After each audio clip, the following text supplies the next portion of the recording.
So yesterday, in the beginning of the discussion and at the end, Vincent was bringing up his topic about the third stage of insight, samasana jnana, and there was some various questions, and I think he has been reading further and has some more questions.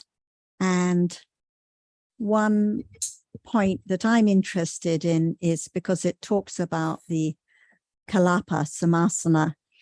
And when we discussed this topic 20 years ago, because I went back to read my notes and details, we were talking about Kalapa, like in the Kalapa of Rupas, and talking about understanding the group of Rupas and the space in between. But when we were looking at it yesterday, we realized that actually here the Kalapa is referring to the khandhas, not the Kalapa of Rupas, as we were discussing. So usually when we talk about Kalapa, we are used to the understanding of Rupas arising in a group of a Kalapa of 8 or more Rupas together. But I think in this context, when it talks about the Kalapa Samasana Kartaya and then Naya Vipassanaya, that's another point about what is meant by Naya. They translate it as inductive, but Naya has other meanings. But here in this context of Kalapa Samasana Vipassanaya, I think that the Kalapa, from what I read further and understand, is referring to the khandhas, or the khandha, like when we discuss about the khandhas arising together, the nama khandhas arising and falling away together, and how each khandha arises and falls away immediately. And at this stage, there's the beginning to understand about the arising and falling away of khandhas, but it's not as firm or developed as in the next stage. So it can be confusing if one doesn't understand that the Kalapa is referring to the khandhas, not to the Kalapa of Rupas arising together. What do you think, Ajahn? Conditioned reality is not khandha. Every conditioned reality is khandha, yes. Any Rupa, Even any just Vedana, one. even one, yes. One unit of hardness. Yes. Khandha. Yes. Whatever arises, one is khandha. Yes. Yes. So now, no change at all. So please read from the very beginning and study carefully. Right. So this is, I will read the English part and just add any Pali words. The knowledge established by getting to know the path and the not path, thus, this is the path, this is not the path, is called purification by knowledge and vision of what is the path and what is not the path. One who desires to accomplish this should first of all apply himself to the Naya Vipassana, called comprehension of groups, Kalapa Samasana Sankataya. Right, this is what is said. Sadhika, sadhika.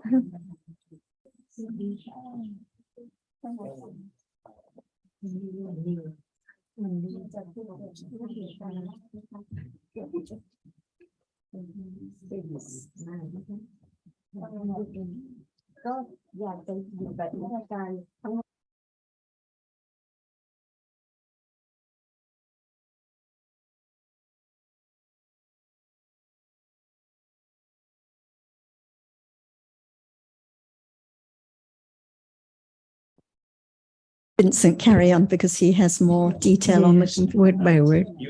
People cannot understand my English. So where were you? I think we don't have to read anything, it's just one line. Or one word, One word. like Kalapa and Word like Kalapa, yes, Khanda. and Kanda. I think Kalapa, Sarah just mentioned about, and Ajahn also explained, is that How many rupas in a Kalapa? at See. least 8. Each rupa is Khanda, Yes, right? Okay. and here it's applied to, it's applied to. Each rupa Yes. in a group is Yes. a Khanda. Absolutely. So here it's referring to any rupa, any conditioned Dhamma Any at all. time, So rupas anywhere. is just like an example, but any conditioned reality at all Yes. is Anytime, anywhere, any kind. Kalapa is referring to any. Hardness, Patavi is Kalapa, is Khanda. See, no matter it's in what Kalapa or just talking about the arising of that and falls away, whatever arises for away is Khanda. But No usually, matter in group or just one. but usually when we talk about Kalapa, we are referring to different rupas. But here, I think the context is broader to like any Vedana, any seeing, any hearing, any Khanda at all is any hardness, but also any Yeah, future. no matter what, Yeah, any Khanda at all. whatever arises and falls away. Because whatever arises has to fall away. Yes. That's why whatever arises and falls away is Khanda. It does matter, no matter how many in a group, 8 or 10 or 9, each one is a Khanda. So it's a group of Khanda because Patwi is Khanda, Apo is Khanda. By groups. Because you see that just one reality, can it be There's realized? comprehension by groups. Because So the just question is, what is the group it's referring because to? they Is it arise together. all khandas of the same kind, or is Mm-hmm. it different khandas together? Just talk Different, about kinds of okay. rupa khanda together. Just talk about just one reality, only one. Hardness arises and falls away. One, right? Right. So that one is Khanda. And in a Kalapa, how many rupas? How many Khandas? Because each rupa arises and falls away. Has more than one meaning. Because we don't talk about just one, we talk about a group. Kalapa is a group. Kalapa means a group, but in the context of comprehension of groups, the question is whether it's talking about the kind of Kalapa you're referring to, or whether it means the group of all particular rupa khandas, such as visible object, all visible object, past, present, or future. If That group there's of if there's no rupa Rupa at all, can there be group? no, So each one together in this one, how many rupa?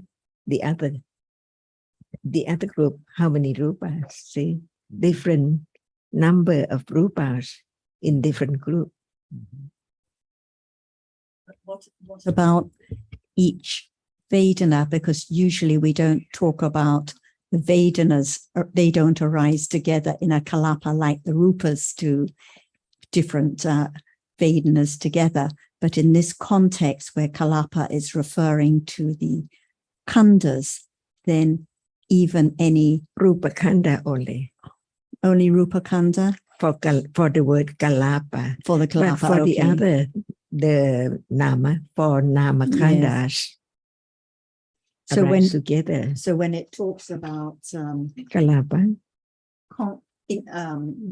The insight, which is the Samasana Jnana, which is insight called comprehension by groups, because here when we looked at what it says in other parts, it seems to be the Kalapas referring to any Khanda. Could you read your part out, Vincent, about what it says about the meaning of Kalapa there? Just for a moment, please. When it's a moment of Nama, for Namakhandas together, Yes. not just only one. Yeah. And what are the Sanya, Vedana, Sankhara Khanda, and Vijnana Khanda? But usually we wouldn't call these Kalapa. kalapa, no. But in this context, Mhm. I'm just in the comprehension of groups. It says that the abbreviation, the I, etc., should be understood to represent the following sets of things. And then it goes on to say the 5 aggregates, the 6 doors, 6 objects, 6 kinds of consciousness, 6 kinds of contact, feeling, perception, volition. So all these. Do you are mean that they are kalapas. group? Yes. Yes. The understanding of of all of one particular Can we kind of understand different reality. meaning of It's what good. we say group? Yes. Because the group of Rupa and the group of Nama. yes. Word kalapa is used to refer to the all different khandhas, I think. So we can understand it by way of group. Yes. So when Vedana is the object of understanding, what are there together which is not the object?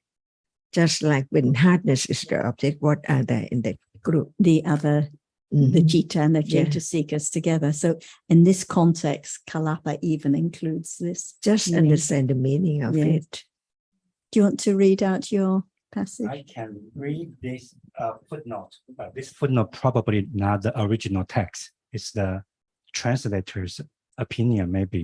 The footnote says, comprehension by placing together in groups, the state, the total different state are differentiated into past, future, and present is comprehension by groups. Excuse me, I asked Kun Kampan to look for the word Kalapa. Mhm. ที่ไหนคะ Where Uh, in the text? Okay, I'll show him the page. Okay. I can send this. Mhm.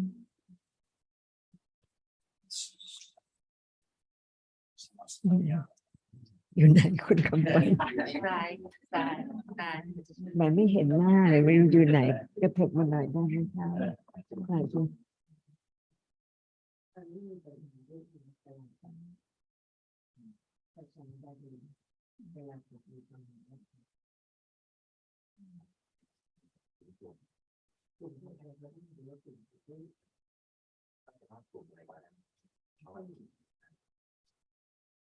แต่ว่าเท่าที่ได้พบข้อความก็จะเรื่องที่กลุ่มของผู้แต่ว่าถ้ามันเขากำลังตัดในjust group that usually just talk about the group of people. Yes, but here any group.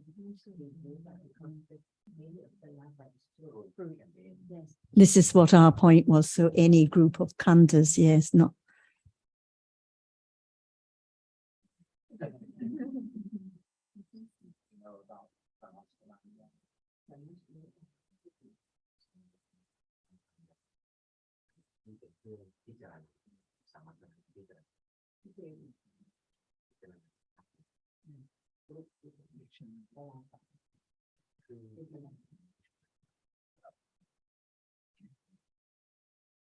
So that is clear. What means group, Yes. but usually it's the group of Rupa. And when we discussed this topic before, we just discussed it with regard to the usual meaning of kalapa of rupas. But here in this context, it can refer to any khandhas, any group. Okay. Yes. Okay. Would Please read the footnote. The footnote that you said. The footnote, okay. You want me to read that footnote again? Yeah, for us. Okay, to that.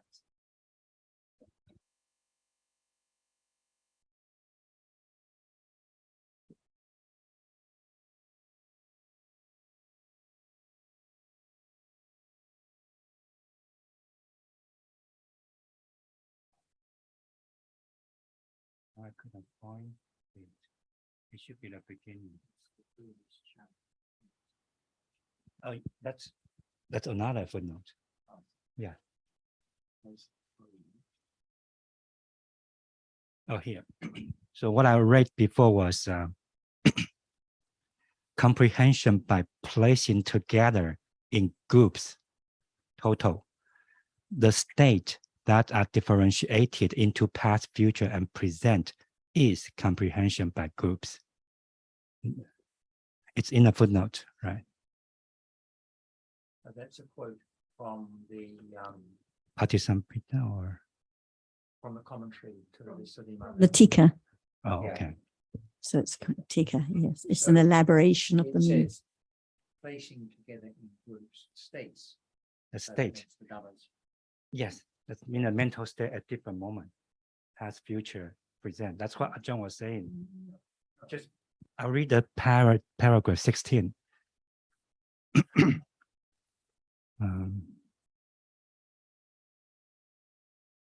14. Let me see. Okay, 14 here. He said, before this 14, previously, he defines all materiality as impermanent. He comprehends that it is impermanent. How? In the way stated next, it is said materiality, whether past, future, or present, is impermanent in the sense of destruction. So then it's followed. Accordingly, he comprehends the materiality that is past as impermanent in the sense of destruction because it was destroyed in the past and did not reach this becoming. I think that's what Ajahn was saying yesterday, right?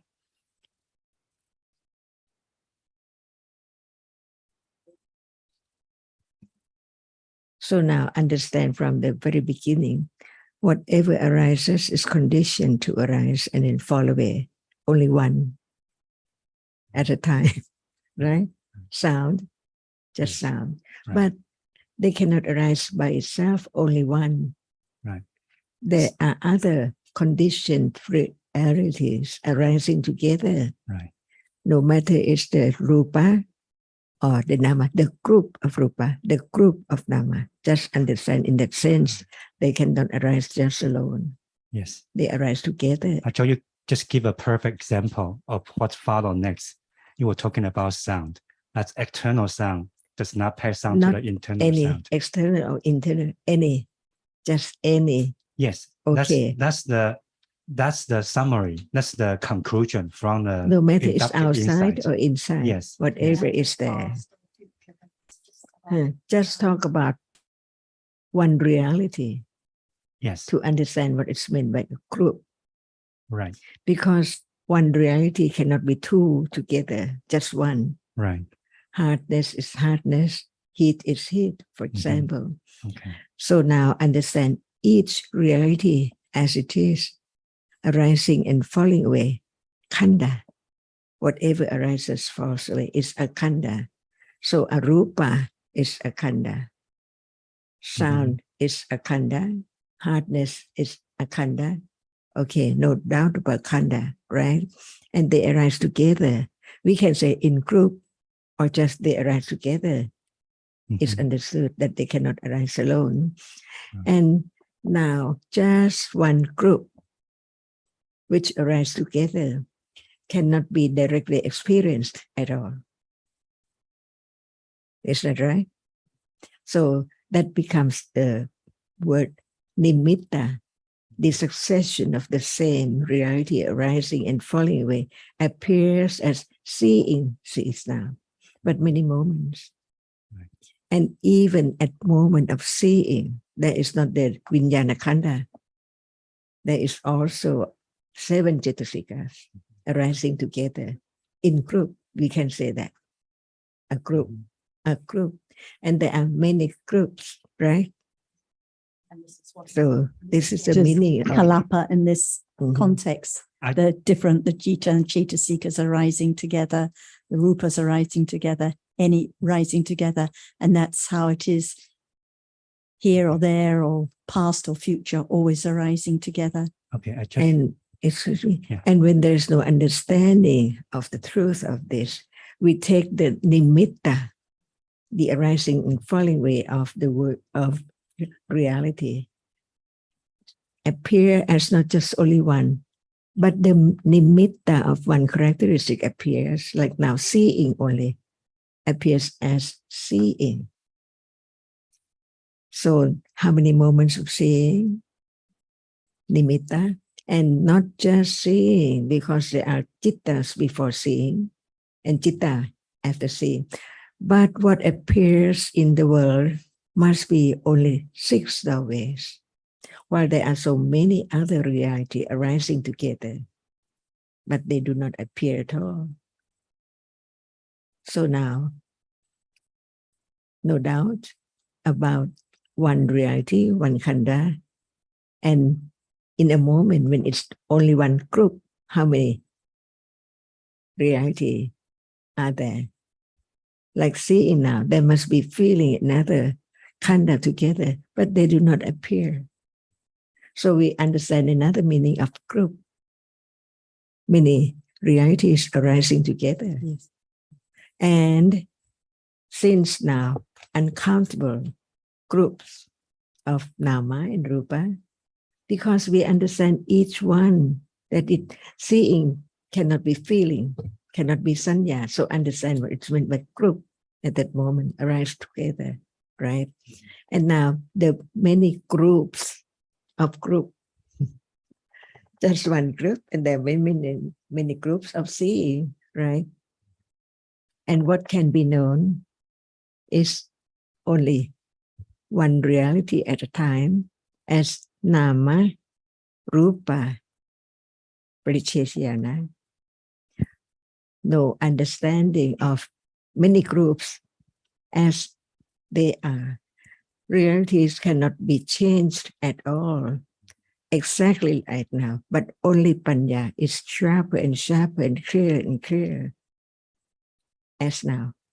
So at this moment, when it is only the first vipassana yana, even there's many groups, many realities, but when it appears, no doubt about the characteristic that experiencing the object, and that which appears as not experiencing, no experiencing anything at all, the rupa.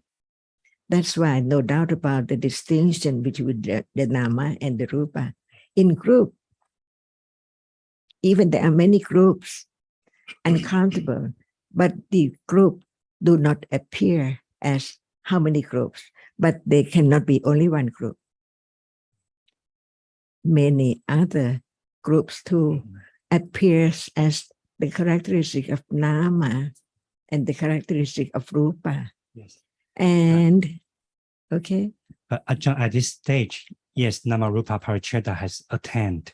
At this third stage, the emphasis here is the comprehension of impermanent in the sense of destruction. Not yet at the first stage at all. Not the first stage, the third That's why we stage, are right? now talking about the first stage.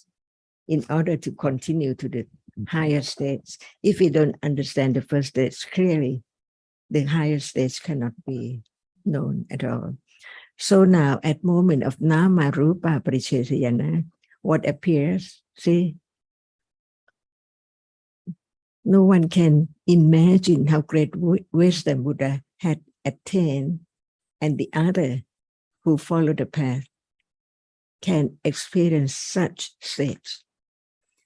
What appears now cannot appear together. Many groups appears as people and things. How many groups, what is meant by group.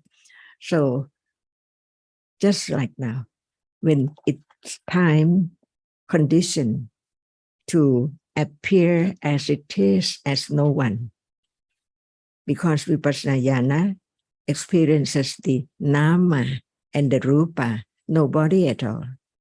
Imagine no world, no one, only the very clear characteristic of that which experiences. At that moment, how can there be the world, the sun, the people, the sky, the room, anything at all? That's why no doubt about the reality which has no shape and form, smell, taste, and tongue, and or anything. Only nothing, only the experiencing is there. no doubt about the characteristic which arises and experience right now, unknown, because it's hidden by the nimitta of many things around. And the reality, which is nama, does not appear as stable and thing, only that which appears as it is, one characteristic at a time. Even in group, it's there, many groups, but some group appear not all together right now at all. So very close, arising and falling away. And that is the moment of no doubt about the characteristic of nama, the experiencing, and the rupa. And this is the first vipassana jhana. Otherwise, how can there be the understanding, the difference between pariyati and patipatti and pativeda? So without the pariyati, it's impossible for even direct awareness begin to understand what is there now. So natural as it is, by conditions, not by I'm trying to concentrate on this and that, or try to have conditions, thinking a lot about it, considering a lot about it. That's not the path, because the path is so very subtle, so natural, because no one there. If there is the idea of I, it's not the path, even that. So how subtle it is, just so natural. Moment of seeing is moment of seeing and beginning to understand that it's seeing, but it's not clear.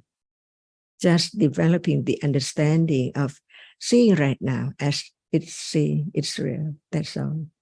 Until it get closer and closer to the nature of seeing, to understand the characteristics of seeing. Even there is seeing each moment from birth to death.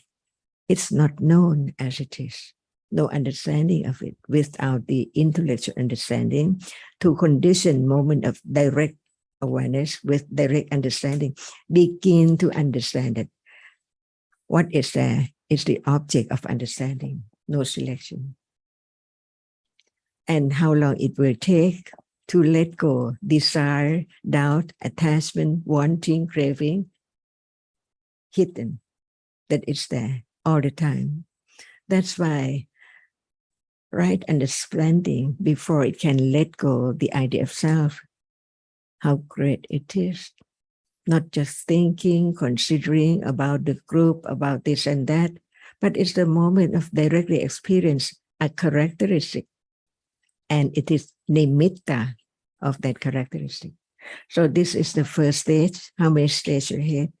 So how clear it has to be before there can be the letting go permanently, absolutely, of wrong understanding and the idea of self. This is the first stage before that. And we go on to that. I'd just like to say that, interesting though this is,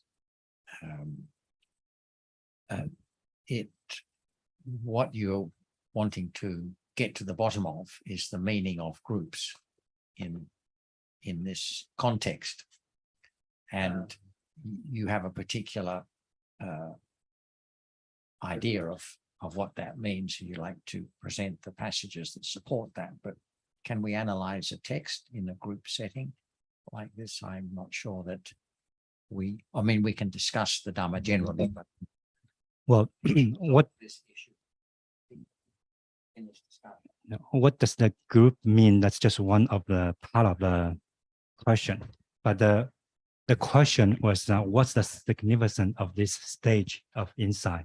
Because and we discussed that yesterday, didn't we? Right. We came to a conclusion. Well, I put forward a suggestion which I thought you found acceptable, but perhaps not on reflection. Okay, let me finish some reading and then let's see. Okay, now about internal and external.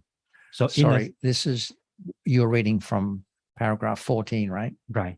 So this the is all chapter. This is all a commentary on the passage at the beginning of paragraph 13, isn't it? For those at home or those who came in later, this is passages from the Visuddhimagga that Vincent is discussing, which are relating to the third stage of insight. So Well, these Samasana Jnana. bits in italics are from the original statement at the beginning of paragraph 13. So you should start with that.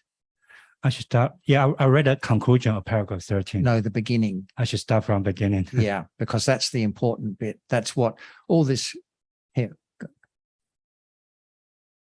Here. Okay. Here is the application, and then this is the passage, the bit to read, and then what follows after that, those bits in italics, are all a commentary on this sentence you're about to read. Okay. Right. Paragraph 13. Here is the application of the directions dealing with the aggregate, any materiality whatever, whether past, future, or present, internal. How come I cannot get to that?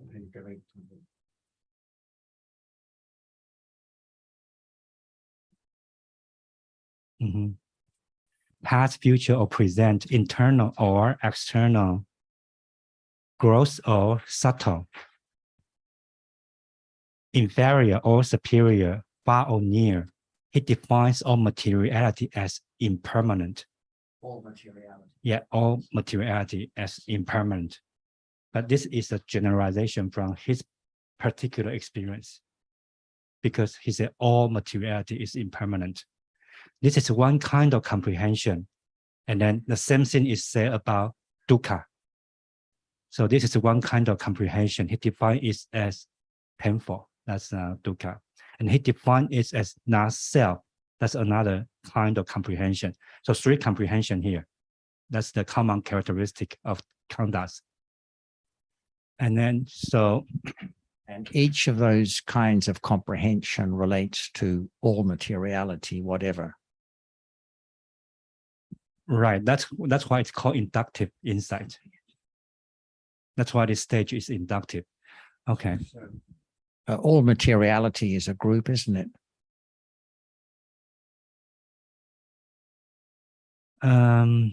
That's one way to look at group or reality. Yeah, but can I read something interesting here about internal and external? Rupas arising together. The internal external here interesting is it's keep emphasize impermanence in the sense of destruction.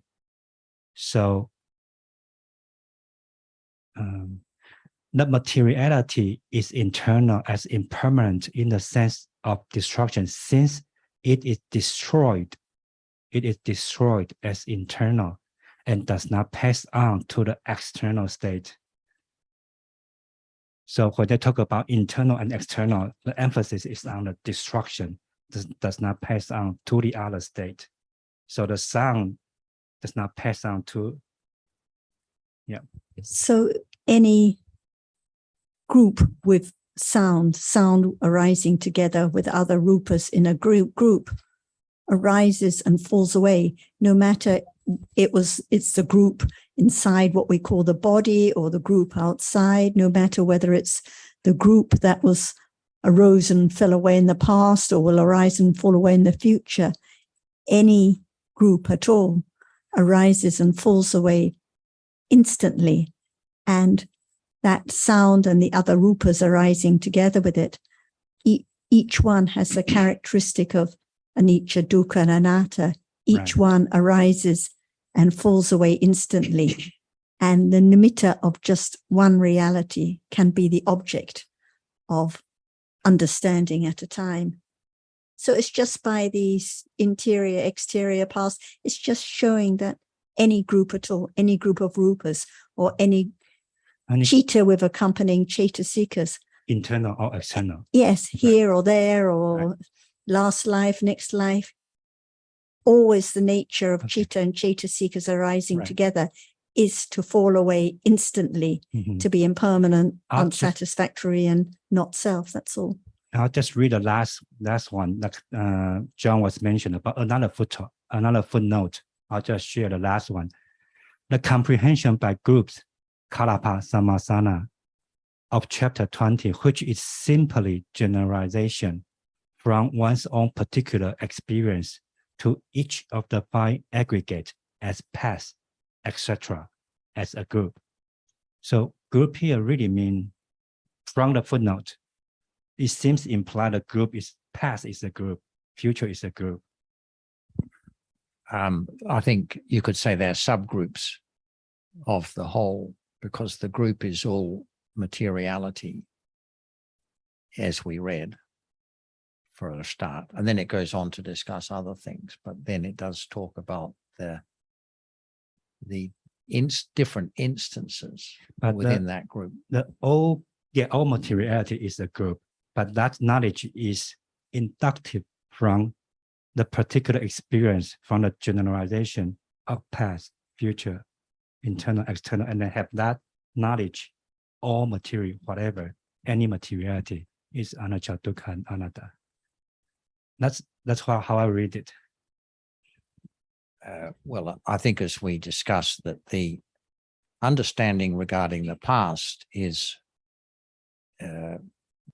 inferred from the understanding of the present. It's what Ajahn was explaining about the moment before it's gone already. So it does not become this becoming. It does not reach this becoming. That's past. That's directly experienced, right? So what's the conclusion for the purposes of what you are trying to suggest? Again, the initial question was starting from, I don't have the impression we talk about this stage because we talk about the other stage a lot. We don't talk about the other stages as such. But anyway, the question turned to, what's the significance of this stage? Why it's so important as a stage? That's the question, right? We're talking about group and vipassana jnana, right? That's why there has to be the understanding that vipassana jnana is not this moment. When we talk about outside or inside, it's this moment. Seeing this moment, not vipassana jnana. So in order to be vipassana jnana, it has to be the understanding at level of directly experience what is now appearing normally, naturally, but right understanding of that is great enough to be able of that stage to incite the truth of the reality, one reality, but it's known as a kalapa, see, right? Because it cannot arise alone. But the other rupa, which is there, does not appear as the object, only one object. For example, now, touching this, there is the idea of outside hardness and this inside hardness. But what is the nature of that, no matter it's outside or inside? When it's there, can it be outside? Not at all, right? And this is inside, because nothing to be inside or outside, because there is only a reality, only one reality at a time, and not just one object to be vipassana jnana, because now there are many objects, but what can be the direct object of direct awareness and direct understanding is not all, not everything. Right now, there's touching and seeing and hearing, many objects. It depends on which one is the object of experiencing at that time. So it is the same as vipassana jnana, no selection. What characteristic of a reality is the object by then, by conditions. So at moment of experiencing hardness, not only one moment, not only one hardness, and the other moment hardness, but not the same one. And that is the meaning of the past. the present, and the future. It is the same, but clearer and clearer and clearer, more precise, until the characteristic of it appear well, little by little, by different vipassana jhana. So it's not the moment of directly understanding the arising and falling away, because it hasn't been discerned or realized at all about the truth at that moment. There is nothing else, only that object. When it is vipassana jhana, it experienced with understanding perfect of the characteristic which is not self as that which experiences or that which does not experience. It can be sound, it can be anything. Does it last long, vipassana jhana?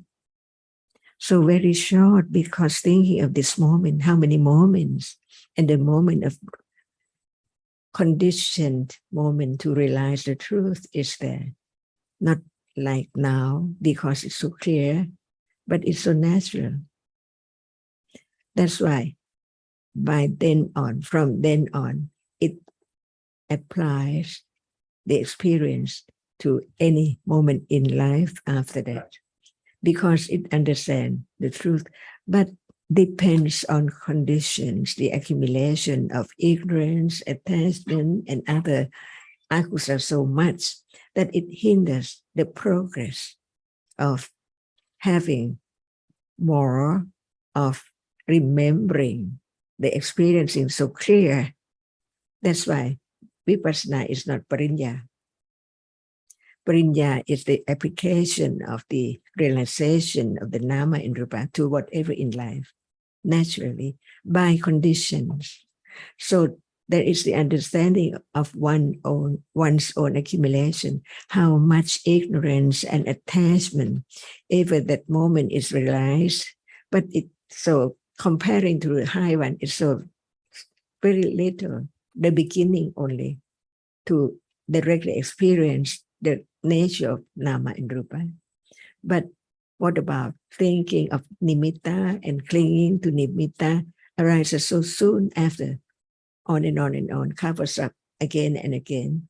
That's why there is the word in the development of Satipatthana, begin again, begin again, begin to understand it as it has been experienced, and let go the idea of I try or I concentrate on now I'm so good, because there is awareness and the object of right understanding. Everything becomes the object of understanding of one's own accumulation, to be realized the truth that it's not me, no matter it is feeling or memory or any kind of, before understanding all by conditions, paccaya parikaha jhana. No matter what is there, no doubt about it, no attachment to it, because of understanding the paccaya at that very moment. And the three jhanas is the Taruna Vipassana jhana, not as strong as the Uttiyavaya jhana, which is the beginning of the strong Vipassana jhana. And it's because we discussed how it's just the beginning of the understanding of the arising and falling away of realities, not the firm, developed, direct understanding of the arising and falling away. So that's why it's still just the tender insight. And you mentioned that we don't usually discuss it, but actually we do. We talk a lot about how a rupa cannot arise on its own. It has to arise together in a group. Chitta cannot arise together without mental factors. They have to arise and they have to fall away together. And we talk a lot about how each reality in life is conditioned, arising by different conditions, and how the meaning of khandha is now, the seeing now, arises and falls away. But when there is understanding of the visible object, no thought at all about interior or exterior. So when we read the text, we have to keep in mind that it's just referring to visible object, any visible object at all. But when there is the understanding of visible object, in that moment, it's no idea. Sure. interior or Sure. exterior. It's Right. just a conventional way of putting it. Conventionally, we say here, in here, or out there. That's But why actually, John visible mentioned, object is just visible. Parinya, right? It's Parinya that's knows. But even when it is parinya just is the understanding of other objects that were not the object of vipassana, is still not the knowing, having an idea of interior or exterior. For example, if visible object was the object of the direct vipassana understanding, parinya may apply that understanding to other objects like seeing or hearing or other realities, but still it's not thinking about interior and exterior. It's just the reality itself, no matter how conventionally we may put it. If I'm differentiating between the hardness in the body and the hardness out there in order to communicate, we can use this conventional language, but the Yes, characteristic Sarah, of it's not hardness thinking, is it's just the hardness. knowledge after understanding. Yes, and nothing to do with any idea of interior Well, or I never exterior. mean it's a thinking. I never mean it's no, thinking. but understanding only becomes inductive when it's highly developed. Right, that's There's not Parinya, right? sort of beginning level of inductive No, understanding. no, So no. therefore, there's limited application of this in this sense of what we are reading about here in chapter 20 to the present moment for us. But nonetheless, we do talk about how what is real in the past when the Buddha taught is real now, and what is real for us is real for all beings, Right. not just another person, but all beings of any kind whatsoever. Yeah, So agree. that aspect of chapter 20, we do talk about. Yeah, it's through the discussion I realized we actually talk a lot. What we talk a lot is actually related to this stage. So anyway, perhaps we can continue the discussion in the van tomorrow, Right. when right. we'll have Right. 2 hours to go Right. through. Sorry, Tuesday. Yes. It is not even, Yeah, right. not even then, but even now, when there's understanding of hardness, any hardness at all, no thought or concern about interior or exterior. So when reading about interior and exterior, we don't have to think about what kind of hardness it is, because hardness is just hardness. Now that's thinking. It's the understanding, it's the understanding of the characteristic of hardness. When it's the understanding of hardness, no idea about which hardness, because it's just hardness. Actually, there's no inside and outside, because hardness is just hardness regardless. Yes, that makes sense, but it's not direct knowledge. So that's why, as Ajahn said, it has to start at the beginning. If there's not the understanding of what is clearly meant by nama and rupa and nama rupa pariccheda jnana, there cannot be the understanding of what is meant at this stage. So it has to begin now with what is hardness now, understanding its nature. It's always just that characteristic which is known, no Yes. matter here or there or anywhere. It's just hardness. Yeah, it has to come back to reality now. Yes, for sure. Any discussion has to be reality now. Yeah. Otherwise, it can never be understood what Right. is meant. Right.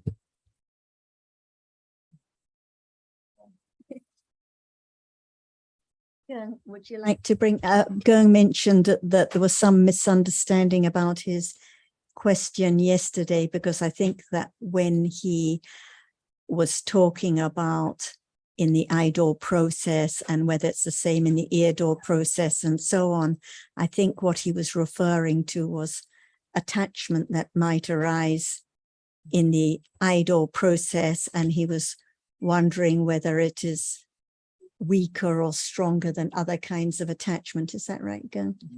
I think you mentioned for others. I think you mentioned for other to have the question first. Am I can raise the question Yes. now, right? Okay. So so let's say about the attachment. Over the idol process, after the seeing, some moment they have the Javana Chitta attachment to the object that the visible object is the realities. And for the thinking about the nimitta of the realities, like, no, not the nimitta, follow the concept of the things that we see forming from the many visible objects. So my question is, what is this different or the different characteristic of the attachment to the object, or what is the different level of the attachment over the idol or over the mindal process?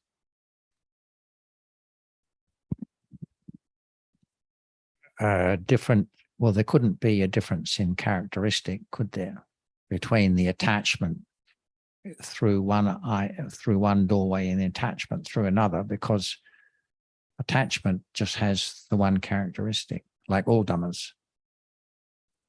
Right. Right. But there can be a difference in the accumulated tendency in relation to one doorway as opposed to another. Yes. For example, someone who is an artist, a visual artist, will have certain accumulations for noticing things through the eye door, whereas someone who's a musician will have accumulated tendency for noticing things through the ear door, just as an example. Because our concern is about the object itself. The object over the idol is the realities.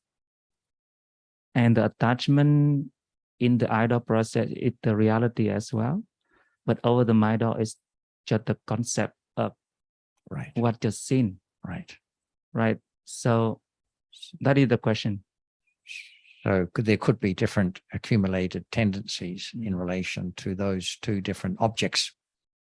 And we also talked about different degrees of attachment, because I think this was his question.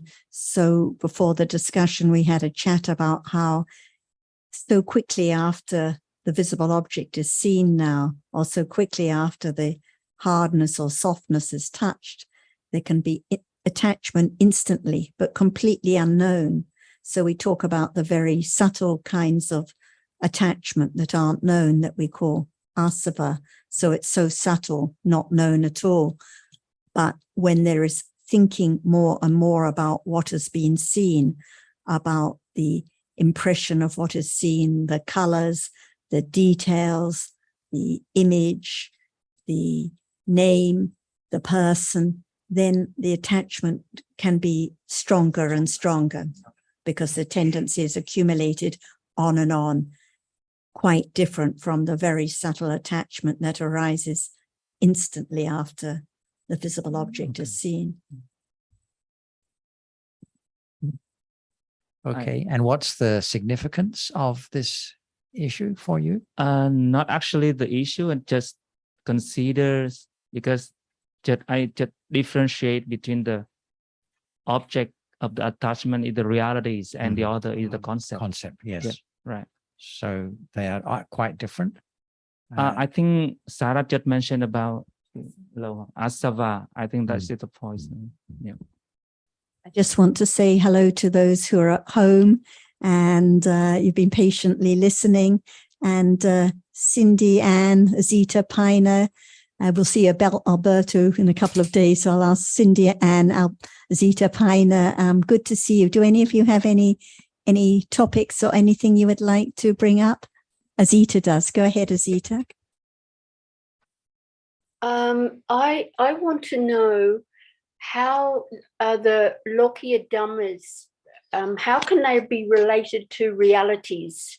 The Lokiya Dhammas being the 8 worldly conditions: praise and blame, gain and loss, fame and non-fame, praise, blame, pleasure, pain. They all seem like concepts.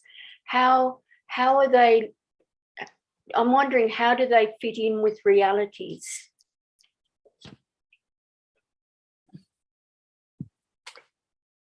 That's my question. Sawadee ka. They are concepts based on realities.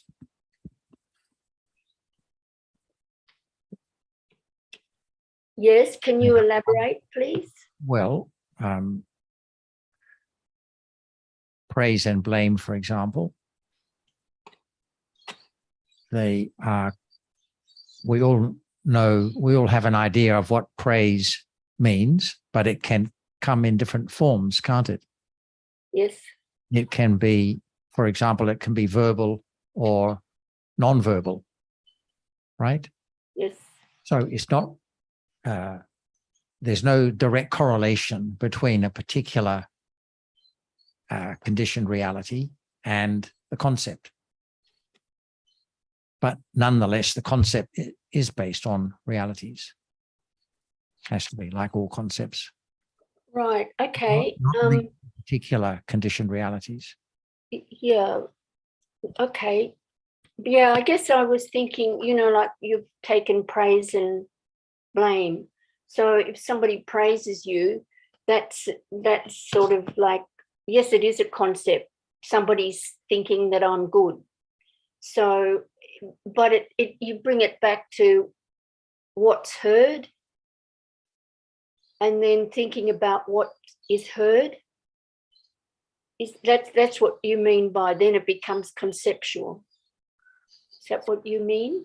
I mean that the idea of praise is conceptual too, isn't it? Yeah, that's why I was having a bit of trouble. How do I relate it to realities? Gain could mean financial gain, or it could mean material gain, or it could mean promotion at work, or a non-material thing. So there's so many forms it can take. Yeah. It can't be related to any particular conditioned reality. Right. Yeah. We all know what it means. We Yeah, know true. when we Yeah. come across it. Yeah. If we're talking about the praise and blame, so only sounds are heard, but the thinking about those sounds takes some for being praise and others for being blame, but actually only sounds are heard. So that's why without understanding, we're so susceptible to these worldly conditions, the thinking on account of what has been seen and heard and touched and so on. But for those who have developed more and more understanding, or vipassana jnana, less and less susceptibility to the worldly conditions, because no doubt that it's actually only sound that's heard. So why is there such a story about the praise that one enjoys so much when actually it's just sound that's heard? Yes. Yeah. Well, that's what I was thinking, and then, but it has been elaborated on. Okay, that's cleared it up somewhat for me. Thank you, Sarah. Thank you, Jonathan. And just a quick point there, Zita. We talk about praise, of course, ninda prasamsa. Ninda, you can be praised for doing something that's not very good either. Like, it doesn't have to be good. You kind of lose that word. We like it, and obviously that's attachment. But a lot of these worldly conditions can revolve around a lot of akusala. Essentially, we often think of them being contradistinctive, but they're really often just evolve, different types of akusala. But I appreciate the point Sarah just made then too, that there are ultimate realities involved, and the more they're understood, the less we will be under the sway of those Intl.Dhamma. Yeah, no, thanks for that, Zita. Okay, thank you. There should be an instance of Dhamma referring to concept only.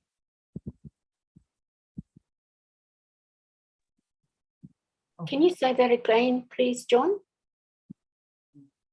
Lokadhamma. The Dhamma in this context is referring to a concept. Sorry. Oh, Lokiya Dhamma. Yeah, Lokiya is world, isn't it? Yeah, yeah. Because I just asked Hằng, in the A's, only three are realities, like the sadness and vui là gì? Joy, right? Pleasant. So it all the concept, not the realities, like the sadness here. They have the sadness here, right? Well, it doesn't. Okay, actually, I don't know the word, but I just said in Vietnamese, so I'm not sure if this Pleasant I've got it down as pleasure and pain. pleasure and pain, pleasant bodily feeling, unpleasant bodily feeling, Yeah, mental feeling, unpleasant, mental also. Yeah, thank you. and dwelling on it, dwelling on the story about it being so susceptible to whether, like now, whether the one is just right or whether it's a little bit too cold or a little bit too warm, thinking about it again and again, so susceptible to whether that feeling is just right. So there are the realities, but all the ideas and the proliferation is in the thinking about them. And Anne or Cindy, do you have anything you would like to bring up before I return back to the room? I'd like to go back. Oh, sorry.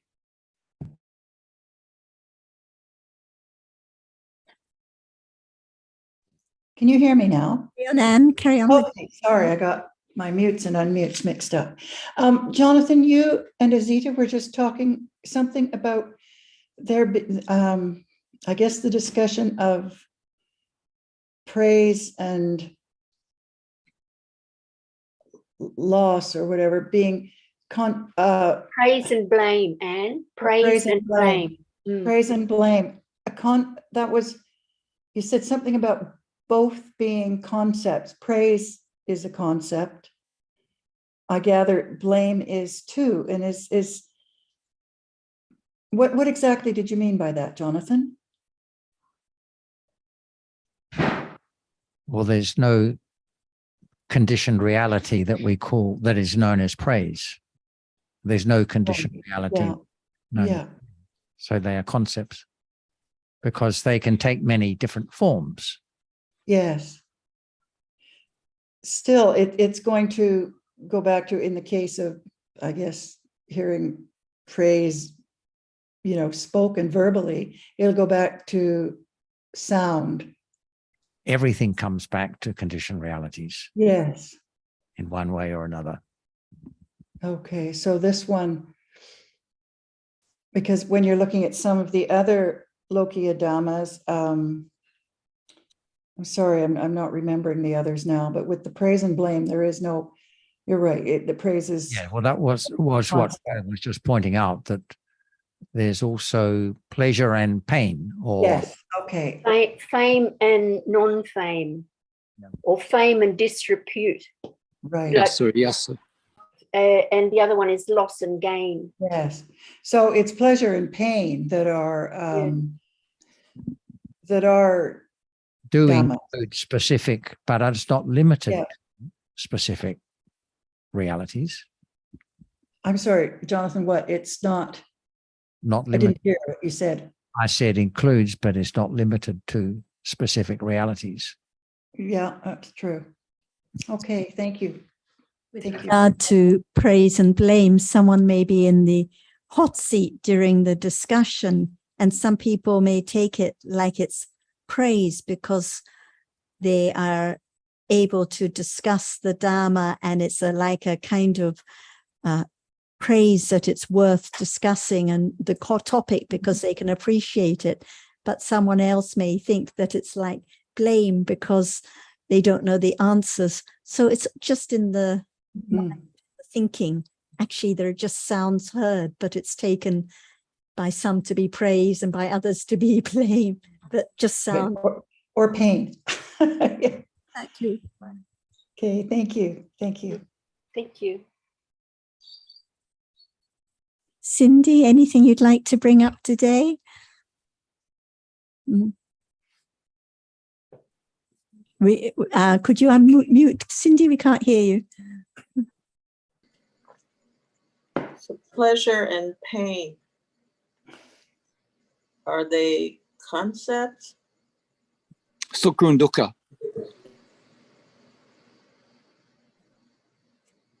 Like now, moments of pleasant feeling when one's happy, or when there's a little bit of wise understanding, and moments of unpleasant feeling when one is doubting what has been said or can't follow the terms mentioned, or when one's a bit too cold. So different moments of unpleasant feeling even now. And But Sarah, preoccupied by it. does it also means physical pain, doesn't it? Not just sukha dukkha. It's unpleasant bodily feeling and pleasant bodily feeling. Yeah. Yes, even now. Because when we classify the Vedana as three, there is indifferent feeling, pleasant feeling, sukha, and unpleasant feeling, dukkha. And the pleasant feeling includes pleasant bodily feeling and pleasant mental feeling, and dukkha includes unpleasant or painful bodily feeling and unpleasant mental feeling. Okay, thank you. Sorry to interrupt. Cindy, you go ahead. So they are conditioned reality. If they weren't conditioned, if they were in anyone's control, no one would choose to have unpleasant feeling or painful feeling. Everyone would choose to have pleasant feeling all the time. But because they're conditioned and fall away instantly, the pleasant feeling cannot last and is bound to be followed by unpleasant feeling. And this is why, in the deepest sense, any feeling, any reality is unsatisfactory, because it falls away instantly, and there's clinging and grasping to the pleasant, looking all day for pleasant feeling through the different sense doors. But actually the pleasant feeling is just for an instant and then gone. So this is what is meant in when we talk about the worldly conditions, that because of lack of understanding, we're so susceptible to these different kinds of feelings, always craving after the pleasant, always being disturbed by the unpleasant, and thinking about them, dwelling on the story of what is pleasant, and thinking about the painful feeling we had yesterday or 10 years ago. But actually each one is gone instantly, not belonging to anyone. Would you like to add any more? No. Anything else, Cindy, on that? So the more understanding, the less and less susceptibility there is to these different worldly conditions, the less thinking and dwelling and craving for the gain, the praise, the fame, the pleasure, and so on. A little more letting go, a little more detachment to whatever is conditioned in life, because whatever it is, pleasant or unpleasant, it's gone instantly and doesn't belong to anyone, not in anyone's control.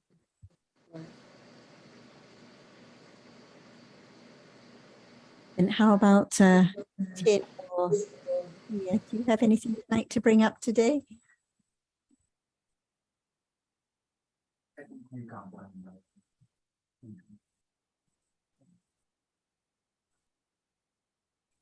Sorry, just a little pause. As the Joan Company, pause because Ajahn asked the Pali expert here for some comment on Kalapa, what it means in the text. And she's gone to discuss with him, so we can carry on.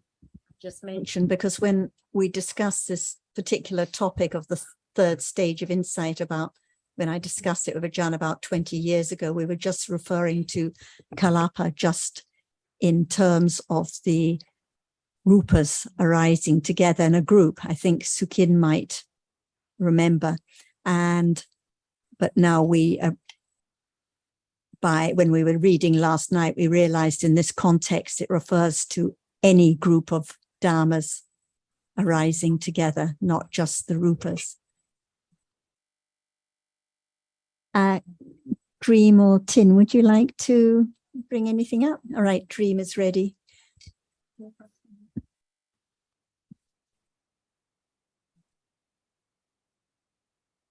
I actually have a word in Thai, which is called pair metta. I'm not sure specifically spreading metta. In Thai tradition, we mostly think about ourselves giving metta to other people, which is still an I, and still people, and still a good deed that we're doing. And if we know more about the truth, what is the real meaning of paying metta, spreading metta? Like you say, so we're talking about having loving kindness, metta to others. And usually there is the idea of I doing the good deed, I giving, I having metta. But what about the clinging to oneself at the time? What about the clinging to I that is doing the good deed, or I who is having metta? Because when there is the thinking of oneself, thinking of I who is doing it, at that moment, there's no consideration of the other and the other's welfare. The quality of metta is the kindness or caring for the other, forgetting about oneself, forgetting about gaining anything for oneself. No thought about how can I have more metta, or I am having more metta, because one would just like to help the other person who has a cough, or would like to hear about the Dhamma, just thinking of their welfare with kindness. So very different from when there's the thought of, oh, now I'm having metta, how can I spread metta? Actually, metta is the forgetting about oneself, forgetting about one's own needs, forgetting about one's pleasure or one's gain or one's what can I get for myself. It's the consideration or concern of the other's needs or what would be helpful for them at this moment. I believe also that Dream, that word prayer, just a second, Jonathan's just started, just a moment. To me, the idea of pair metta or spreading metta has the idea of doing something deliberately, with the idea that, okay, I'm going to have metta, for example. And this, for obvious reasons, is not the same as metta that arises spontaneously and naturally. For example, now there are other people who are the object of your thoughts at this moment. And those thoughts can be with metta or just kusala thoughts without metta, or agusala. Might be attachment, could be aversion. It doesn't really matter. That's normal. But the metta that arises naturally and spontaneously when one decides to give assistance or whatever is polite and courteous to someone, that is true metta. The metta that is done as a ritual, as a form of practice, or because one has the idea of increasing one's accumulation of metta, it cannot be the wholesome mental factor, because it's done with an idea that now is the time for metta, and that is not how kusala arises. Kusala cannot arise because we decide to have it. It can only arise by conditions. Just an added point to that is that it is virtually exactly the same as the Pali word piritwa, to spread metta. But I think what has been alluded to also here is that it's going to depend on the understanding. Just having the idea of spreading metta. Well, anybody can say that, but how much understanding really there is of spreading metta? But that word is virtually the same as the Pali word. And in that context, in the Pali, of course, it will be referring to kusala. So it'll always come back to the understanding with regard to that spreading of metta. And it can be obviously very wrong, or obviously on the other side, quite correct. So it'll always come down to understanding.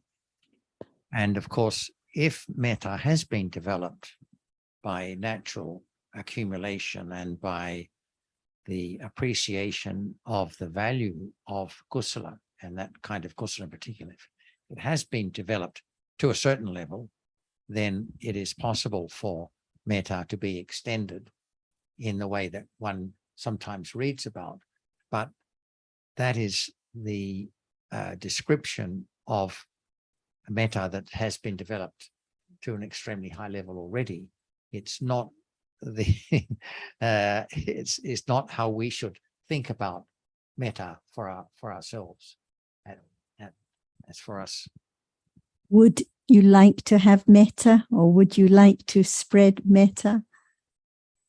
I mean, at the moment of not understanding, yes. So who is that metta for, when one would like to have more metta, or be the person with more metta, or be the person who spreads more metta? For nobody. Actually, it's the clinging to oneself, clinging to having more metta, to being the good person, to being the kind person. So at those moments of wishing to have more metta or wishing to spread metta, no metta at those moments, because it's actually the clinging to I being the person spreading metta.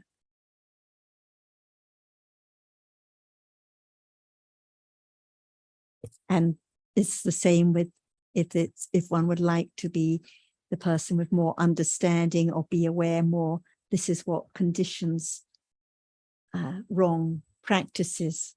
This is why people follow metta meditations, wishing to have more metta, trying to have more metta, but no metta to those around.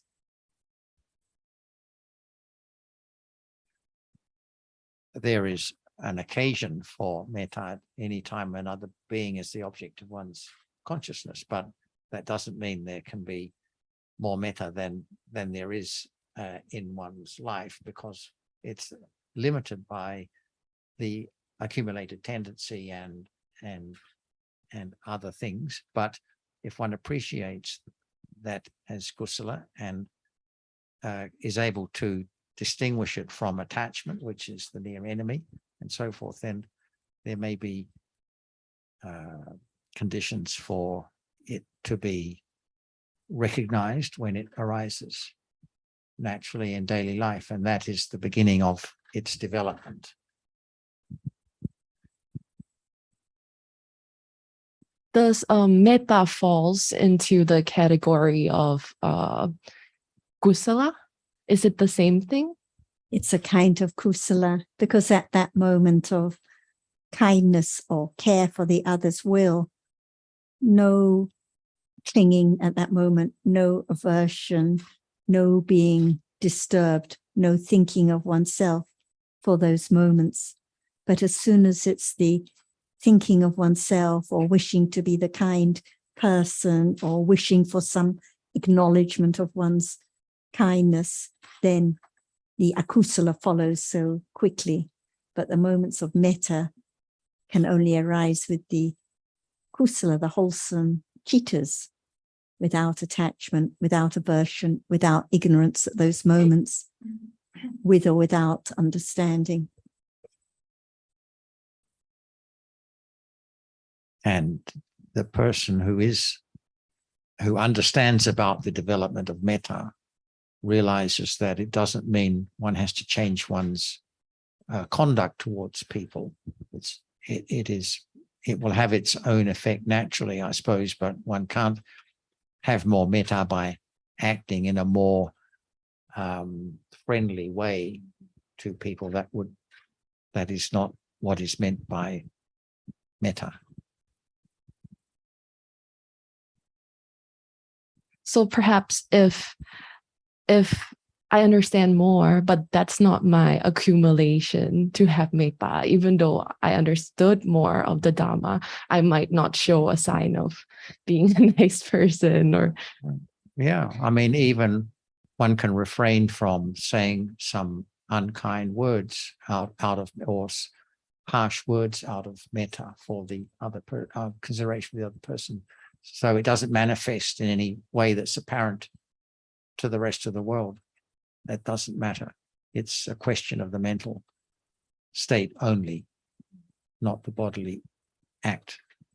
Can you tell now, looking around the room, who has metta now? Impossible, actually, even to understand for oneself now, when there is metta and when there is attachment, which may be very subtle attachment, is not known. So we cannot tell by the outer appearance. On this topic, Sarah, one time you shared what the Buddha told what's the name? About the metta taking for oneself is not as precious as one moment of taking dosa, not oneself. Could you share that? About how one could do all the, so much generosity and kindness, but a moment of metta is more precious. But however much loving kindness, however much care for others, however much goodness, not as precious as one moment of insight, which we were talking about, direct understanding into the impermanence of reality now. Is that what you were mentioning? That's the Buddha talked to Anathapindika, who a finger snap of a understanding is more precious than all the kindness, all the generosity, because Anathapindika used to do so much goodness, supporting all the bhikkhus, making the monasteries available and so on. But the Buddha taught that a finger snap, just a moment of right understanding of reality now, is more precious than all the goodness and all the kindness. Can one metta to oneself?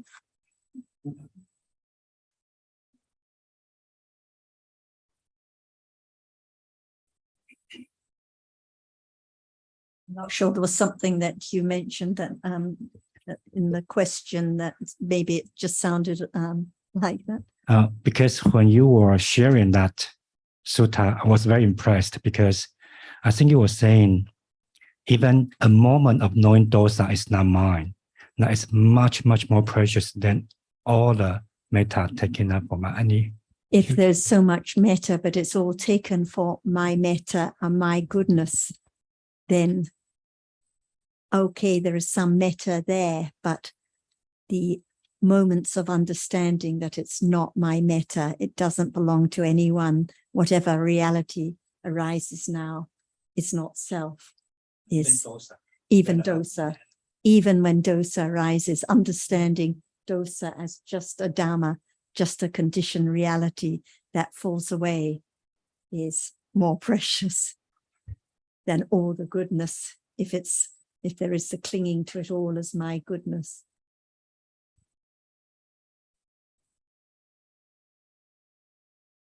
Sorry, can I have the clear definition of metta? Because in Thai, it's mean giving something up, kind of knowing that there's no you, so you give something up for someone. But is that the correct understanding of the right word?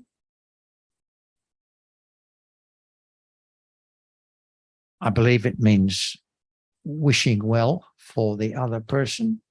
That simply that. So thoughts of that, the opposite of thinking of the other person as an enemy, thinking of them as a friend in that sense. It doesn't mean being friendly in in the conventional sense, but it's the mental state of wishing well for the other person that is the object of one's consciousness at that time. That's all. The moment of wishing the other well, the moment of kindness and thinking of their needs rather than one's own needs. Is there a little giving up of selfishness at those moments? So instead of thinking of one's own comfort, one's thinking of the other's comfort, instead of thinking about one's own pleasure and worldly conditions, and one's considering the others. So it is a little giving up of selfishness and self for those moments of sharing or giving.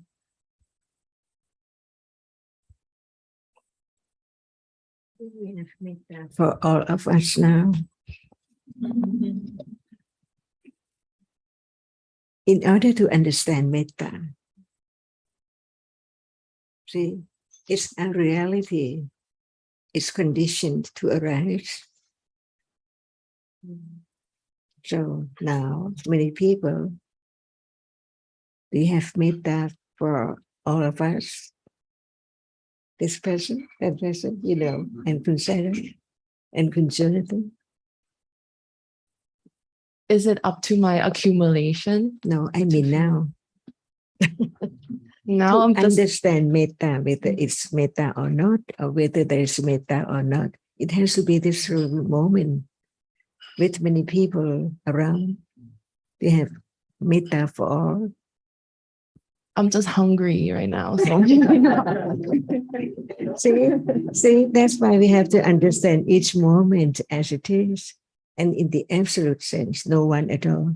When we understand metta as just a reality, it doesn't belong to anyone at all. It's conditioned right then to be metta. So if you would like to know whether that person has metta or not, you cannot know at all. Only at the moment when it's there, when it's your own. So now, if there's no metta arising, you cannot tell. Or to whom, one by one. When there's thinking about one's hunger, is there metta at those moments? That's the worldly conditions, being preoccupied with one's pleasant or painful feelings and dwelling on the painful feeling, wishing for some pleasant feeling. So when one is bound by the worldly conditions at those moments, no metta, no kusala, but that's daily life. Most of the time it's like that.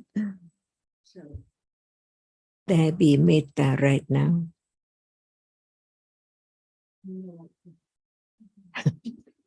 if it's forced, We are not your friend. can we consider about metta, and then metta can If you arise? don't know the characteristic of metta, you cannot tell at all. But when such feeling or moment is there as metta, it's different from other moments.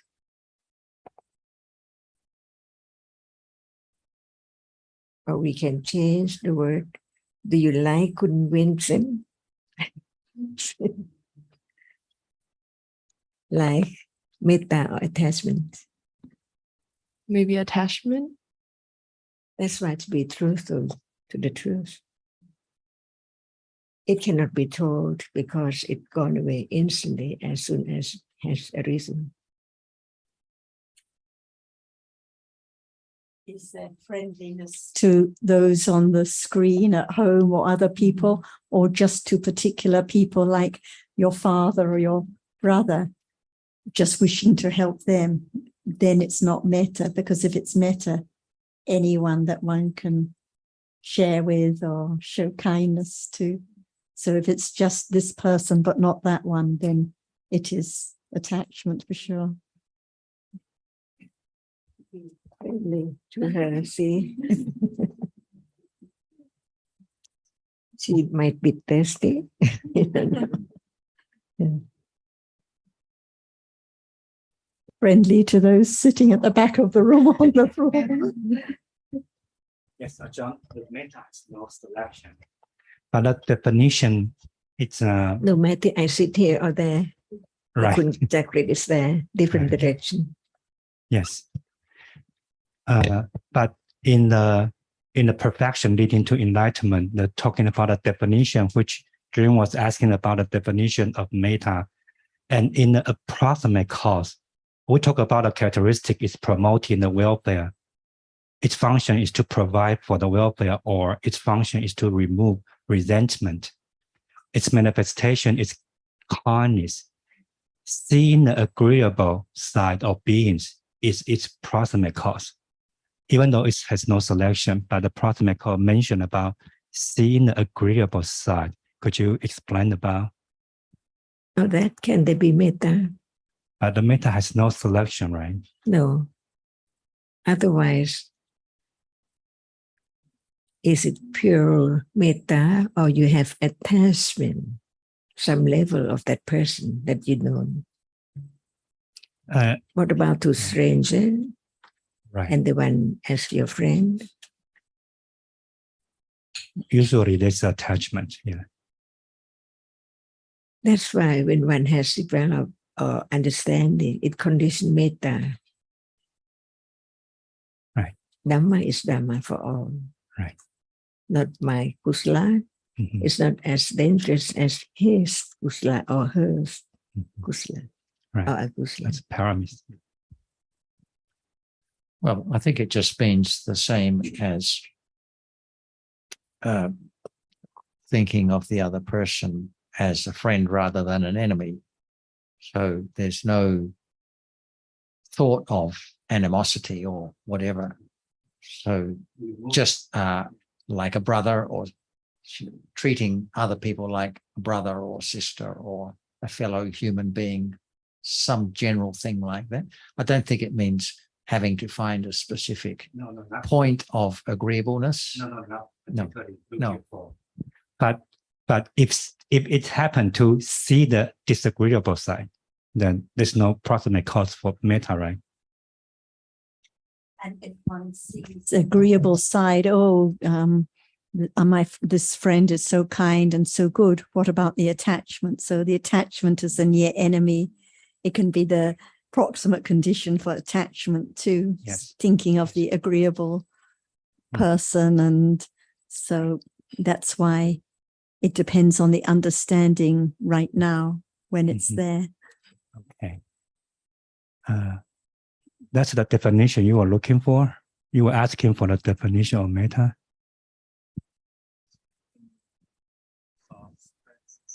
That's the initial one, right? Sorry. No, I just remind that originally she mentioned about spreading the metta. Yeah. Spreading the metta for everyone. Yeah. Can you spread the metta? No. I think for the point she mentioned, I think metta is some kind of kusala. Then the value is about whether we understand the moment of the metta or not about having much more metta or kusala citta. I think that's it, more valuable. Even trying to have the metta, we cannot get the metta. Right?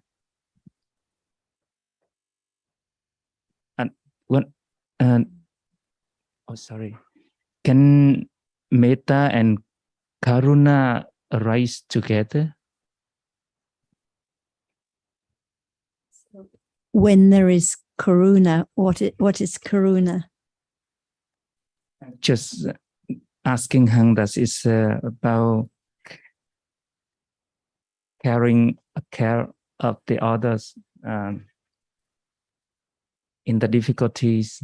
Right. Something like. So when one's friend is sick or doesn't understand anything about the Dhamma, and one would like to help or tries to help, karuna, the sympathy is there. And at that moment of sympathy, is there kindness when one has sympathy? I think so. Yes. Okay. So there is aloba there is adosa there. So metta is adosa when the object is other beings, that there is friendliness too. So this is why metta is, there is an opportunity anytime in the day whenever one's with other friends, whether they're happy or sad, having good fortune or misfortune. Whereas karuna is when there is some difficulty or some lack. But for metta, it can be any time at all. They are As both soon as adus. one is out in the street looking at the babies or the other people, when one isn't thinking about one's hunger.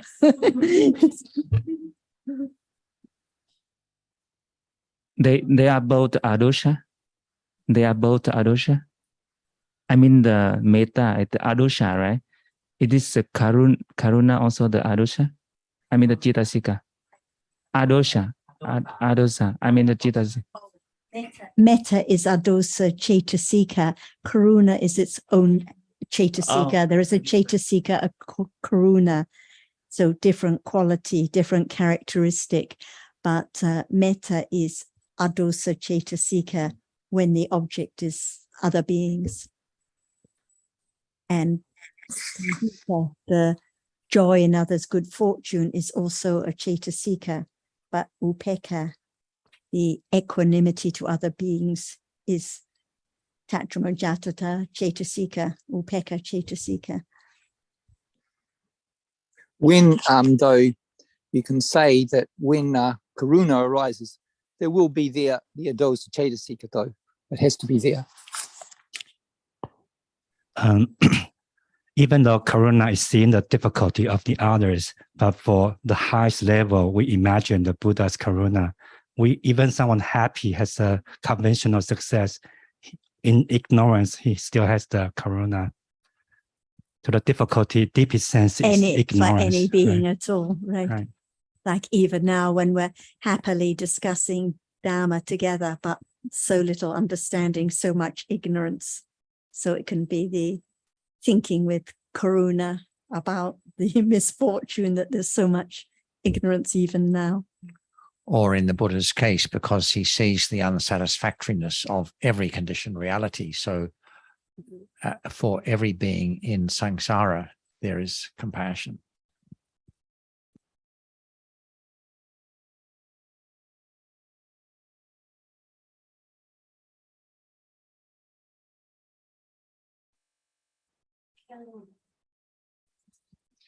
Can one have karuna or metta without a true understanding of each moment, but keep on having those and live a good life?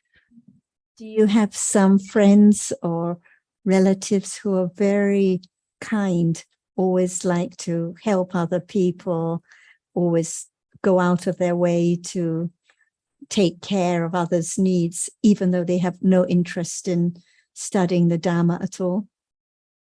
So by accumulation, some people are very kind and very helpful just by their accumulation. But if there is no understanding developed, then it's not developed. It's just by habit, by accumulation. So this is why understanding is so precious, because if the characteristic of metta is not understood, and if it's taken for my metta, however great that metta is, it cannot lead to the development of understanding of the truth and the right path, which leads out of samsara and leads to the eradication of defilements, because it's always taken for my metta, my goodness. Does one's understanding of the true nature of the reality of the present moment depend on one's accumulation of metta? No. So it is a kind of kusala, but it's not the kind of kusala that leads to the development of the path taught by the Buddha in itself. But for the person developing understanding, all kinds of kusala are a support for that understanding.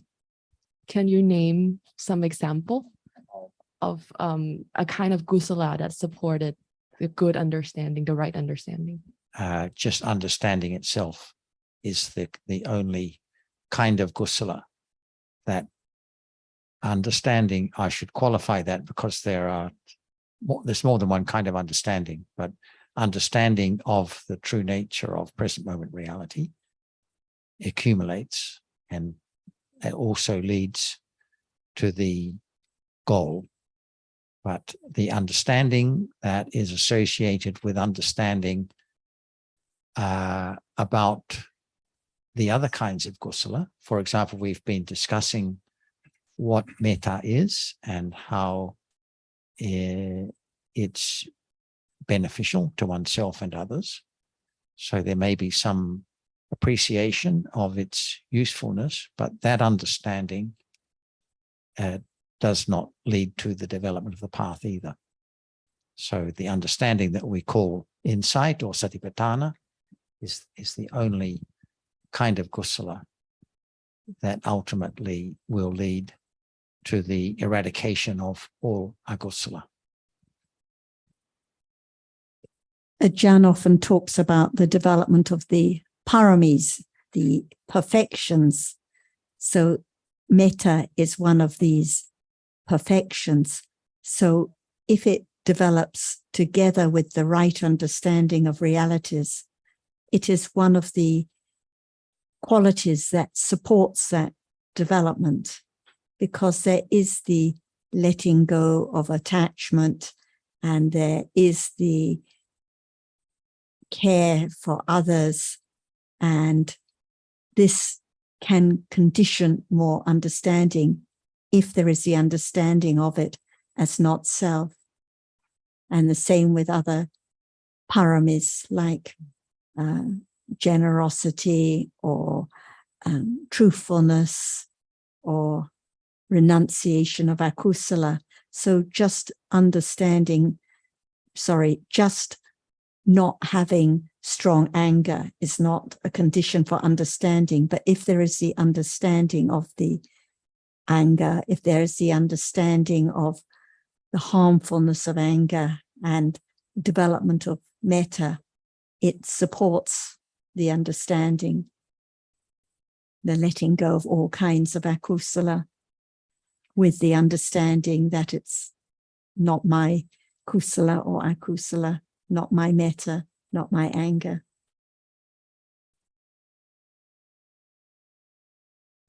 So someone should have metta to support right understanding. That is wrong again. Definitely the wrong path. Because it's attachment to the understanding.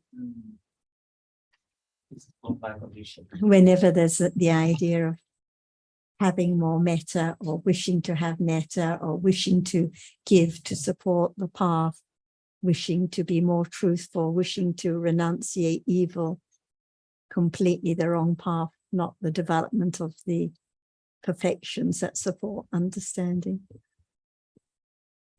So what about if someone likes to sit quietly and contemplate about metta or recite about metta to have more metta? Can it condition more metta? No. Because it's all taken for me and my metta, and the clinging to having more metta is there. The opposite of just considering what is helpful for someone else in daily life.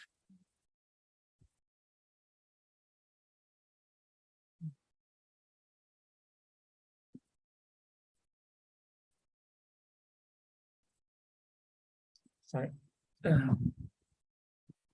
In addition to the point of the support, in reality, I mean, in the way how it works, like a metta can be support for the understanding the realities. It's the way how it's go, right? It's like it's real, not about having metta to understand better, but the metta can support the understood to be developed, right? I mean, in nature. In what way? Yeah, because like Sarah said, it metta can happen anytime, any condition is by condition, right? We cannot sitting here to think about how to make metta. It arises, but by that way, such metta qualities can support the understand the realities. It's the way how it's worked, right? Something like. It's difficult. Well, it's not necessary to identify specific occasions that it might be helpful, but an obvious one is this one, because if one is associating with other people, but there's too much aversion towards a particular individual or whatever, then it could be a condition for not being here or not listening to what was being said or something like that. So obviously, the person who has metta is welcome to join any discussion, as it were, to be anywhere. And in that sense, one can see it as a support. But we just generally acknowledge that any kind of kusala is a support for the development of understanding. For the one who is developing understanding, obviously life is easier if there's more kusala in life.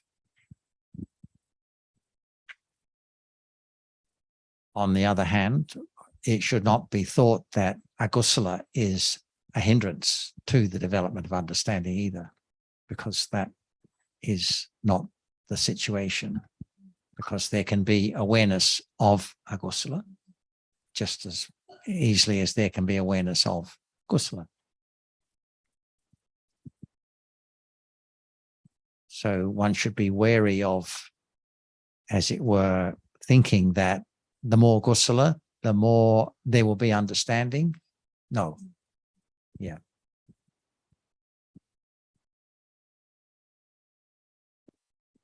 Moments of akusala cannot support right understanding at all.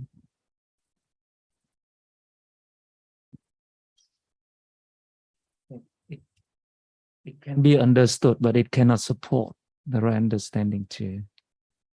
Yes. By way of Pakatu Panisya Pachaya, it needs also right understanding.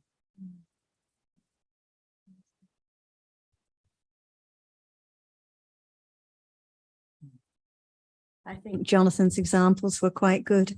If one's preoccupied with one's hunger or has animosity to those around, or is preoccupied with one's physical discomfort or lack of gain or pain, for example, then is there any appreciation of the Dhamma at those moments when one's lost in the story about oneself and one's well-being?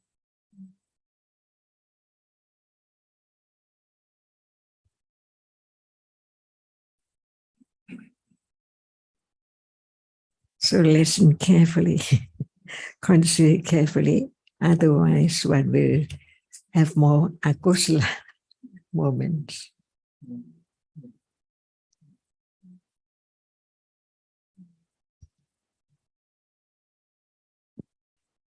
Speaking of hunger, this reminds me of what I read somewhere, what the Buddha told a bhikkhu about, if you can see what I see, you'll give your last bread to someone who needs. So that's example of understanding can condition the other kusala. Yes, thinking of the other's Right, needs then. Right. But we cannot see what he sees. No. So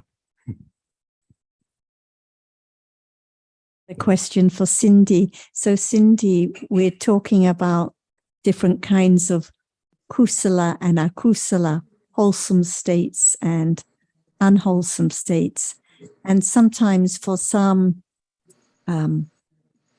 friends of ours, when they hear about wholesome and unwholesome states, it can be quite difficult to accept that, like now, the kindness is wholesome, but the attachment, for example, to one's children is unwholesome.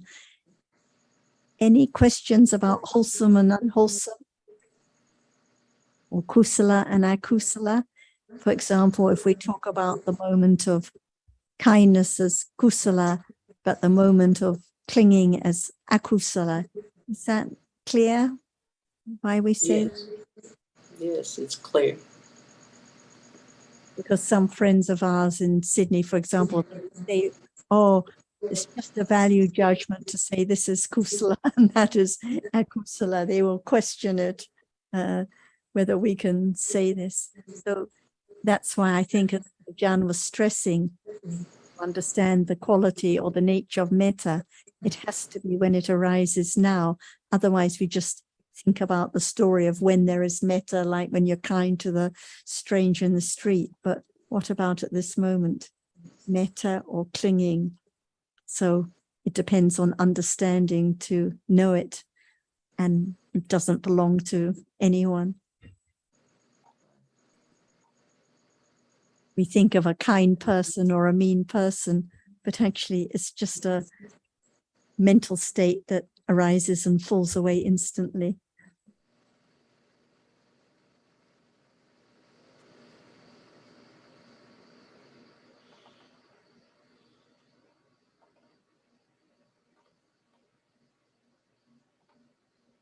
Cindy is a close friend of mine from Hong Kong, and I think of Cindy as very kind, very generous friend. She always likes to treat everyone for lunch and this kind of thing.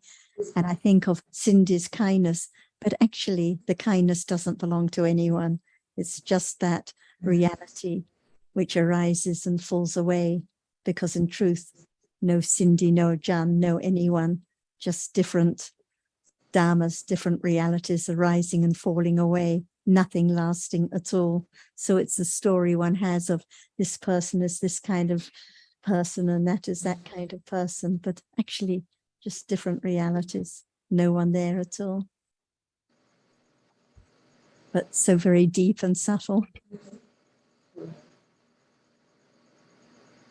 So if if metta does not arise, Cindy cannot be friendly. It's no metta, there won't be the story of the friendly Cindy or the friendly Ajahn. So, but even so, a bit like when we were talking about the worldly conditions, it's the thinking about this person or that person, because who can know at this moment whether there is metta or not. It's just a story, an idea about this person or that person.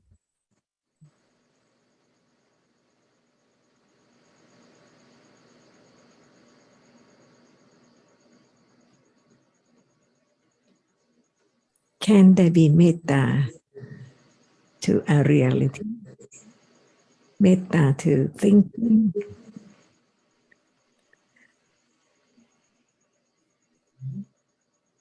That's why only being, living being, is the object of metta.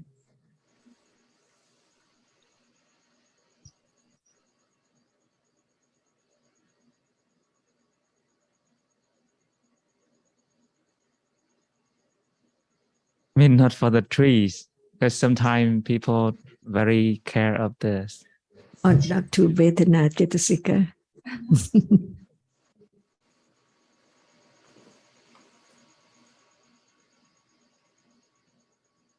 No metta for the flowers or the pots or the plants in the room. And Ajahn just mentioned about metta to ourselves. How can it be, and how can it happen? And Impossible. we cannot metta ourselves. No.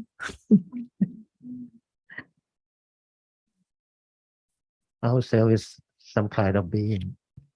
How can we metta ourselves by doing something good to? But it's not you who is metta to another you there. the nature of metta and all these qualities we're talking about, the compassion and the joy, sympathetic joy, is to the welfare of others, the kindness to others, to their good fortune, to the insects, to the snakes, to the other beings, wishing them well. When it's wishing I well, the clinging, the attachment is there. Actually, we don't need to hear the Buddha's teachings to find out about the clinging and attachment, because we're all experts in that already, from morning to night, thinking about me and my comfort and my clothing and my care and my happy feeling and my gain and so on. This is not metta. This is the clinging, thinking of myself. So metta is always to the well-being of others. That's why there is so much attachment to oneself in a day and so little metta to others. The clinging is so much more precious. So this is the teaching of metta ourselves is one of the popular practice in the Buddhists in Thailand. So strong understanding, because actually there can be condition for metta to arise when thinking of one's own desire or wish to be happy, not to be dukkha. So the other is just like we or us don't want to have such experience. That's why from understanding the truth, there can be metta to anyone, but not I, because no other I is there to be metta to. Just as we don't like to have that painful feeling, the painful bodily feeling, others don't too. So we care or take care of their welfare, because we know that for them too, they like to have pleasant feeling also. Or just like we don't wish to be sad, others don't too. So we think of their welfare. So the self is just an example, but the metta, the kindness, is to the well-being of the others. Very common misunderstanding, not just in Thailand, everywhere. Vietnam, England, Australia, same misunderstandings. Everyone has the idea that, oh, you've got to love yourself, be kind to yourself first, then you can love others. Very common idea. But I think the point is, and what Ajahn has been stressing, there's a qualitative difference between the way one thinks, one's thoughts towards another being and one's thoughts towards oneself. So wanting to harm another being and wanting to inflict harm on oneself, they're quite different kinds of akusala. And the same with the wholesome qualities of metta and karuna. The wishing for the welfare of another being is quite different from thinking of oneself in some sort of way like that. So the different kinds of mental, the kind of mental thought behind it is different.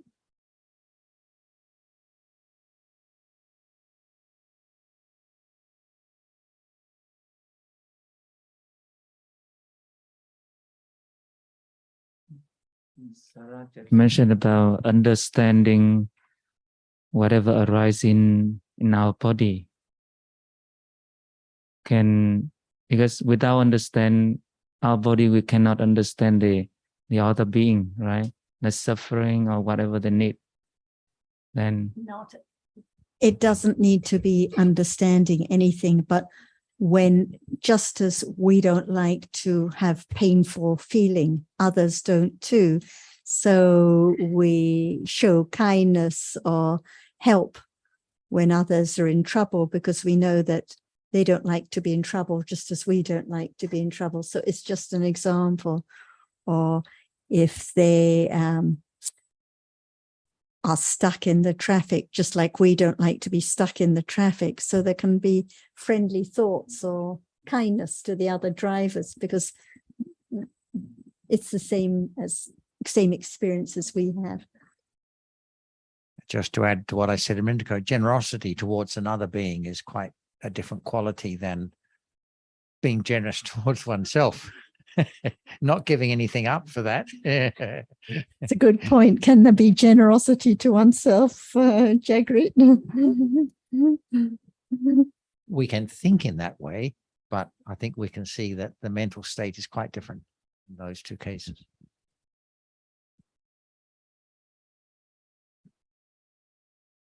Very new agey to think of looking after oneself, be kind to yourself. And in a sense, of course, there shouldn't be, one shouldn't think, there may be a tendency to think of oneself in a way that's counterproductive, low self-esteem and so forth. And so they say, one should think of oneself, have positive thoughts to oneself. I mean, it's all sort of, there's no harm in it, but in terms of the quality of the mental state, it's not anything to do with the kind of thoughts towards another person. So I'm thinking why metta make very, very much more attachment to like the Buddhism person, like everyone want like attachment to the metta. Everyone want to like to have more metta. Yeah. Because everyone wants to be the good person, the kind person, the generous person, the understanding person. So the clinging is there, and the more one focuses on oneself and having more metta, the more clinging there is, on and on and on. Wants to be and wants to be seen as being. Yeah.